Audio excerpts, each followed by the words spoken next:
Gujarat Rajasthan border પર ફાયરિંગનો બનાવ બનવા પામ્યો છે અને ફાયરિંગ એવું થયું કે 60 થી વધુનું જે ટોળું હતું તે તિત્તર-બિત્તર થઈ ગયું હતું। એ પ્રકારની ફાયરિંગની ઘટના જે છે તે સામે આવી હતી, જે બાદ પોલીસે મધ્યસ્થી કરીને સમગ્ર મામલો જે છે તે થાળે પાડ્યો હતો।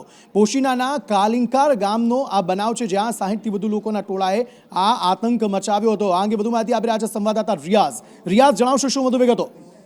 જેમકે જણાવી દઉં કે ગુજરાત અને રાજસ્થાન બોર્ડર પર આવેલા સાબરકાંઠા જિલ્લાના કાલિકાકોર ગામના ઉપલી કવરી ઘાટ ફળિયામાં અચાનક રાજસ્થાનથી 60 વધુ લોકો અંગત અદાવતના કારણે ગુજરાત બોર્ડર પર એકાએક 10 થી વધુ રાઉન્ડ ફાયરિંગ કરવાની ઘટના બની છે અને જેના કારણે ફળિયામાં લોકો બૂમાબૂમ કરતા ફળિયાના લોકો ફળિયા છોડીને ભાગી ગયા હતા।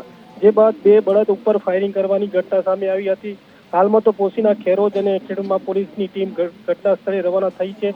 સમાચાર પ્રાપ્ત થઈ રહ્યા છે। જી અક્ષિત।